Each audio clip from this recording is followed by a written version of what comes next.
नमस्कार मु प्रेमलता कविता दुर्घटना ना केबे भी मु अधिक चाहे नहीं ना केबे भी आवश्यक बेसी इच्छा करेनी।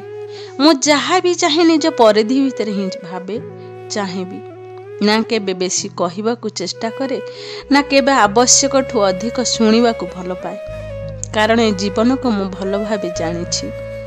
जीवन रास्तार एत सब उठाणी गडाणी आसी जे भावीदेले डर लगे किंतु सबु परे भी मेरुदंड नथिबा प्राणीटीए भली निजर दंभ साहस द्वारा पुणी पड़ी उठिबाकू आप्राण चेष्टा करुथाए। मु काहेकि हारिबी, काहेकि डरिबी, काहेकि निजको नीच भाविबी। जीवन रे तो बहुत घटना और दुर्घटना आसीबो।